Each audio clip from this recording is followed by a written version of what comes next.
Ya, pertama kali kan museum ini kan jadi markas besar menjadi markas besar Tentara Keamanan Rakyat MBTKR dulu. Dulu kan tempatnya di sini dan menjadi salah satu tempat di mana pertama kalinya adanya konferensi TKR yang pertama di 12 November 1945. Itu untuk menentukan siapakah tokoh daripada panglima pimpinan yang akhirnya menjadi panglima tertinggi TKR. Pada waktu itu akhirnya terpilih secara aklamasi suaranya bahwasanya yang menjadi pemenang adalah dari Sudirman. Lalu kemudian tempat ini ditempati dan ditinggali oleh sebagai tempat markasnya dan kantornya daripada Panglima Besar Jenderal Sudirman dan Kepala Staf TKR pada waktu itu Bapak Urip Sumoharjo. Berjalannya waktu di tahun 45 sampai 48 tempat ini masih menjadi Mabes TKR pada waktu itu, Mabes TNI, hingga tahun 48 Jogja diserang di doorstop oleh Belanda di tahun agresi militer Belanda kedua 19 Desember 1948. Lalu akhirnya setelah itu Belanda akhirnya Jogja kembali penarikan dari sini karena setelah serang 1 Maret dinyatakan bahwasanya kita secara politik, secara strategik, secara militer kita menang. Belanda menarik diri, akhirnya tempat ini kemudian dipakai kembali sebagai Mabes juga. Tetapi pada waktu itu karena ada ya sebuah reorganisasi tentara dan ibu kota dipindah dari Jogja ke Jakarta, tempat ini akhirnya menjadi markas Korem. Menjadi markas Korem. Di kemudian hari menjadi Korem dan akhirnya ada suatu peristiwa yang akhirnya sangat fenomenal juga, sejarah kontroversial juga di tahun 1965. Di Jakarta pun terjadi suatu gerakan KUP yang akhirnya membuat gugur 6 jenderal 1 perwira. Termasuk di Jogja juga ada yang bernama Brigjen Katamso. Dia diculik, dibawa, dia salah satu komandan Korem pada waktu itu. Dan juga bawahannya yang bernama Pak Sugiono, Letkol Sugiono. Jadi ada sebelum Brigjen kan Pak Katamso dulu Kolonel Katamso, yang Pak Sugiono itu ngasih Letkol Sugiono. Dia diculik terus akhirnya dibawa ke 403. Dulu itu Batalion L. Dibawa ke sana akhirnya meninggal. Jadi ada sebuah keterikatan terjadinya KUP di sini. Kalau KUP di sini bagaimana tentara itu akhirnya yang sudah diafilisasi oleh Merah, yang PKI Merah itu untuk mengambil KUP yang dari militer di sini. Di Jakarta pun terjadi, tapi di sini gagal, di sana juga gagal sama. Setelah itu tempat ini pun akhirnya tetap menjadi markas Korem. Di beberapa kemudian akhirnya dipindahkan ke setelah namanya dipindahkan ke di dekat Istana Negara. Itu untuk markas Koremnya. Akhirnya tempat ini akhirnya di tahun 1982 oleh Bapak Jenderal TNI Poniman akhirnya diresmikan suatu museum TNI Angkatan Darat. Gitu. Dan sekarang museum ini selalu buka kecuali hari Senin. Oh ya, baik. Kalau museum perjuangan yang lainnya, semisal kayak museum Sandi itu dia mengkaji beberapa tentang persandian. Jadi tinggalan-tinggalan sejarah yang berkaitan dengan sandi selama masa-masa dulu dari Belanda, dari masa kemerdekaan, masa Jepang, masa kemerdekaan, dan beberapa setelah masa kemerdekaan itu masih tersimpan di sana. Lalu ada Museum Benteng. Museum Benteng itu sebagai lokapnya adalah dia adalah museum yang dia itu menceritakan dari awal setelah perjanjian Gianti, lalu ke perang Diponegoro, sampai ke pendudukan Hindia Belanda, akhirnya Jepang, sampai kemerdekaan hingga sampai ke tahun-tahun Trikora dan masa-masa Indonesia baru, di mana itu setelah masa-masa Orde Baru itu. Kalau di museum yang lain seperti Monjali itu ya juga berkaitan dengan beberapa peristiwa-peristiwa yang ada di Yogyakarta. Tetapi dia lebih menitik beratkan pada peristiwa Jogja Kembali dan beberapa rangkaian peristiwa tentang serangan 1 Maret. Museum Soeharto itu adalah museum yang lebih otentik dengan condong kepada biografi ataupun autobiografinya Soeharto. Kalau museum sini itu lebih kepada bagaimana jejak perjuangan daripada Tentara Nasional Indonesia Angkatan Darat. Sehingga museum ini bernama Dharma Wiratama. Dharma Wiratama adalah nilai-nilai perjuangan yang luhur. Jadi tempat ini tuh memiliki sebuah kesan tersendiri, memiliki sebuah nilai-nilai historik tersendiri. Apa itu? Bahwasannya nilai-nilai yang ada di sini adalah berdasarkan daripada perjuangan, daripada ruang dimensi waktu yang telah terjadi hingga sampai sekarang. Akhirnya ini menjadi sebuah museum. Jadi perjuangan panjang TNI Angkatan Darat bermula di sini. Di tempat ini yang menjadi markas besar Tentara Keamanan Rakyat. Dan sekarang menjadi Museum TNI AD Dharma Wiratama. Secara spesifik itu kapan ya Mas perpindahan dari Jakarta, markas besar di sana terus pindah ke sini ke markas besar TKA dengan itu juga? Enggak, sebenarnya kan perpindahan yang awal 45.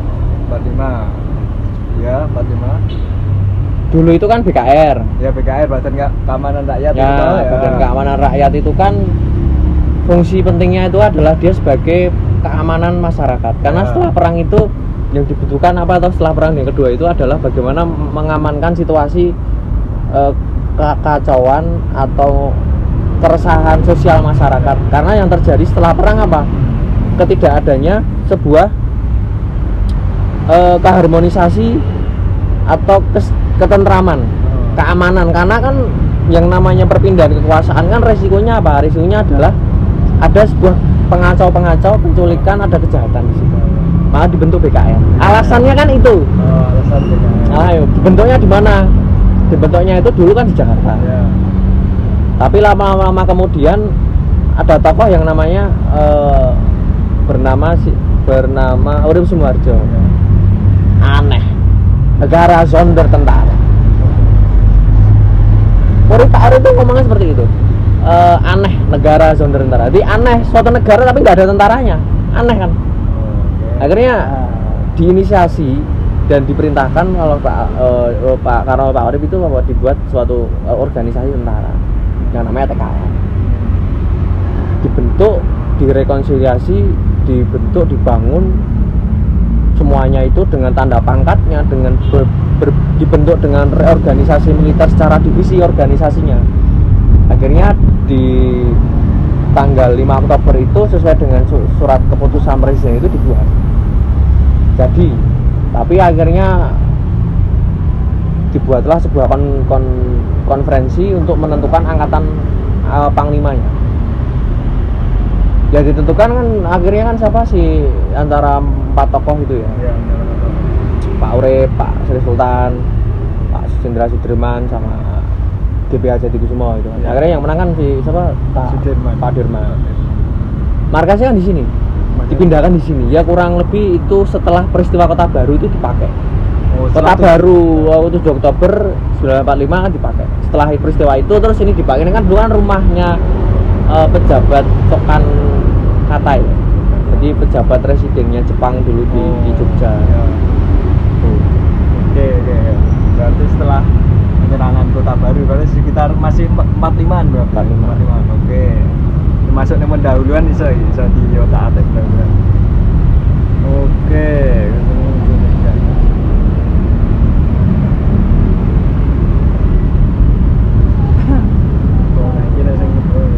Saya langsung ke anu aja Mas, yang masih bingung itu yang ini. Fungsi Museum TNI AD Dharma Wiratama sebagai pelestari sejarah militer. Nah, ini pertanyaannya ya, apakah museum ini memiliki ya istilahnya ini memiliki peran lah dalam masyarakat untuk menjaga tentang kesejarahan militer baik di Yogyakarta maupun di Indonesia? Ya ada kan, ada beberapa tentang diorama 8-10 Palagan itu kan. Ya. Secara lokal kalau Palagan di Jogja ya itu Serangan 1 Maret. Kan itu kan barisan bagian dari sejarah militer di Indonesia dalam kancah perang di 1945 sampai 49. Ya. Semua tertulis dalam semua ditayangkan dalam diorama itu. Baik bentuknya pun setelah itu pun ada juga di masa diintegrasi. Jadi ada suatu perannya militer TNI dalam menjaga keutuhan NKRI di tahun-tahun masa diintegrasi di tahun 50 sampai 65. Bahkan setelah itu juga diceritakan juga. Jadi TNI itu kan di bawahnya Dinas Sejarah Angkatan Darat. Jadi apapun yang berkaitan dengan sejarahnya Angkatan Darat dia ada di sini. Terutama di fase-fase awal kemerdekaan itu diceritakan di sini. Jadi museum ini tuh museum yang sebenarnya bekas dulu sebagai markas tentara, bekas markas Korem terus jadi museum. Jadi ada suatu nilai historik di sini. Ditambah di dalamnya ada suatu diorama yang itu menceritakan beberapa hal tentang diorama 10 Palagan itu. Ditambah dengan beberapa hal tentang peran TNI, operasi selain militer, selain perang, operasi militer selain perang, terus masa diintegrasi yang terjadi, kan gitu. Berarti kalau untuk relevansinya dengan pelestarian kesejarahan militer bagaimana Mas di saat ini? Kalau relevansinya dalam pelestarian sejarah militer adalah ya museum kan sebagai tempat untuk edukasi kan. Edukasi terus pengunjung kan. Edukasi bagi pengunjung, edukasi secara nilai historiknya bagaimana. Orang yang berkunjung di sini pasti akan selalu dilayani sebagaimana mereka ingin tahu kedalamannya tentang militer historical militer yang ada di museum ini. Pelestariannya kan itu. Kalau pelestariannya adalah melalui ya event-event yang diselenggarakan oleh museum. Karena ini miliknya Angkatan Darat, Dinas Sejarah Angkatan Darat, maka harus sesuai dengan di bawahnya.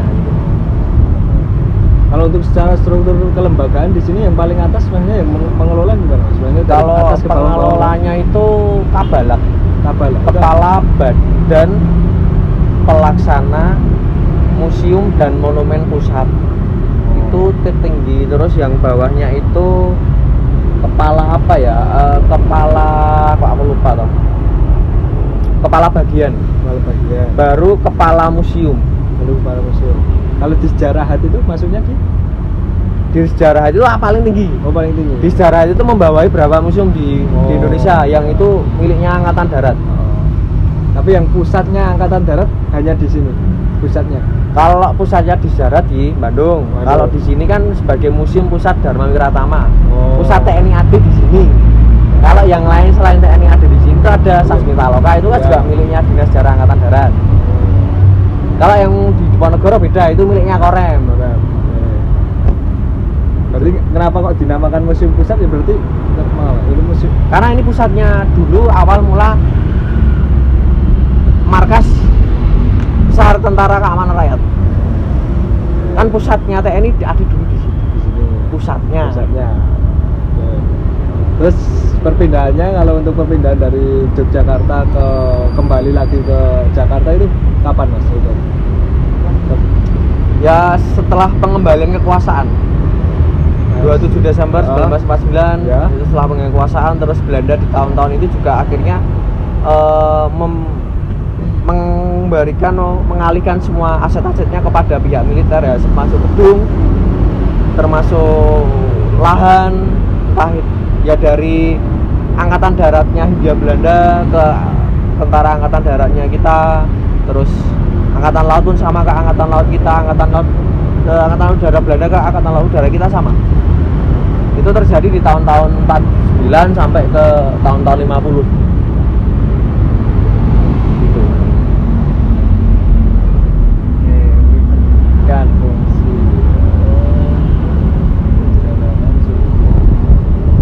mungkin ya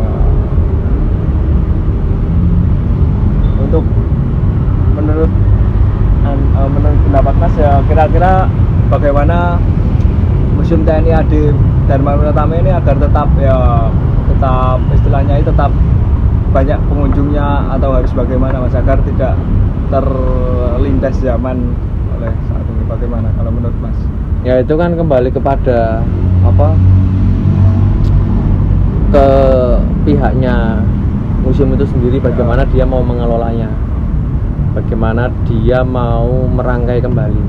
Nah, maksudnya adalah ya misal ada apa, kan Dinas Jarang Darat membawahi banyak museum ya, mungkin tidak hanya sekedar dikunjungi, tetapi bagaimana museum itu menjadi sebuah tempat untuk rekreasi, untuk alat apa namanya,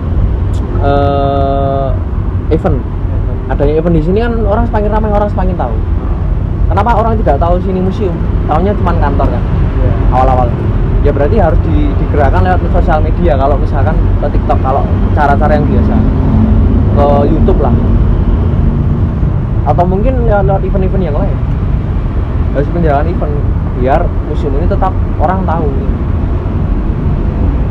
Kalau hanya sebatas cuman sampai seperti ini dan ini, maka tidak apa, kurang. Menurut pendapat saya seperti itu. Dan juga pengelolaan museum juga tidak semudah yang orang kira bayangkan. Pengelolaan museum itu kan harus dia bidang medianya juga punya, harus punya bidang di preparatori, terus edukator, terus bidang untuk replika-replikanya, atau mungkin benda-benda di museum itu harus ada orang khusus juga. Selain itu apa ya, kita harus menarik masyarakat dengan cara apa gitu loh. Dengan cara ya ibaratnya kalau museum sebagai tempat untuk dikunjungi, maka harus ada suatu tempat event tuh apa, selain mereka itu mendapatkan ilmu. Jadi kalau masih masuklah ke situ, Anda Pak masuk ke ruang weapon box, ke ruang senjata, itu kan yang bikin orang menarik. Kenapa akhirnya ini pengunjung sepi misalkan? Karena setelah efisiensi anggaran, rata-rata orang yang dia itu study tour itu di Jawa Barat tuh berkurang. Karena rata-rata yang berkunjung ke sini banyak juga dari luar. Tapi banyak luar. Ya banyak luar. Tapi semenjak ada efisiensi, semenjak ada edaran yang di Jawa Barat itu untuk apa, tidak melakukan study tour, sini jadi agak sepi. Dan setelah seperti itu yang terjadi.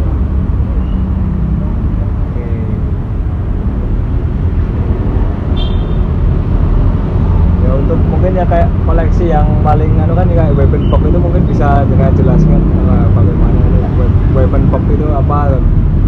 Weapon box itu suatu seni tapi senjata yang ditempel-tempel, kotak dari berbagai macam senjata, dari zaman-zamannya Jepang, dari zaman-zamannya Belanda, sampai dari zaman kemerdekaan, ke perang masa diintegrasi, ke timur-timur, ke tahun 65 sampai sekarang. Kan banyak tuh serisnya senjatanya banyak.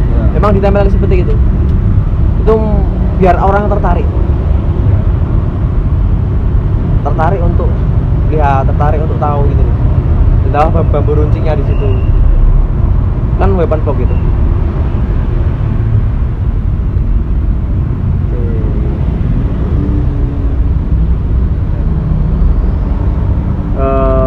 Mungkin ini bisa jadi pertanyaan terakhir ya, oke. Apa pentingnya Museum Dharma Wiratama ini untuk ya kesejarahan militer di Indonesia? Pentingnya adalah museum ini banyak memiliki berbagai hal khasanah, entah dari 8 palagan, 10 palagan atau yang tentang di memorabelnya yang di dalam itu, tentang masa diintegrasi sampai ke tahun 65. Tapi selain itu, pentingnya adalah ini adalah dimana pertama kalinya markas tentara itu di sini. Jadi bangunan ini punya suatu nilai historical, nilai-nilai sejarah yang ada di dalamnya. Karena apa? Karena memang pada dasarnya museum ini itu adalah dia banyak perjuangannya dari tahun 45 sampai 48 itu kan jadi markas besar Tentara Keamanan Rakyat hingga jadi TNI. Kantornya Pak Dirman di sini, kantornya Pak Boris Sumoharjo di sini. Rumah dinas mereka kan di dinas kota ini, sekarang dinas kota itu. Oh, Kantor dinas kota, dinas apa kebudayaan. Oh, salah pariwisata. Oh, pariwisata. Oh, ya, Terus itu. Sasmita Loka itu kan dulu kan rumah ini Pak Dirman. Saya dekat Sasmita Loka itu terus pindah ke sini. Ke kantornya di sini. Itu kan rumah dinasnya. Berarti mulai beroperasi sejak itu 1945 sampai 49 48 kena doorstop. karena Doorstop itu seagresif ini. oh agresi militer. Oh, Akhirnya kan dikosongkan terus dipakai Belanda. Pernah Jogja kembali sini dipakai lagi tahun 50, terus akhirnya setelah tahun 50 jadi Korem sementara. Korem Pamungkas PMK. Nah, jadi Korem, terus kenapa kok ada upaya untuk menjadikan ini sebagai sebuah museum? Karena ini dulu bekasnya markas tentara, Mas, di Jogja. Ya. Markas tentara loh. Sekarang PMK-nya pindah ke Ya dekat ini Istana Negara, Gedung Agung itu loh, utara. ya.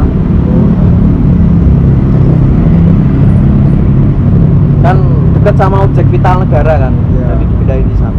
Kalau di sini kan kejauhan.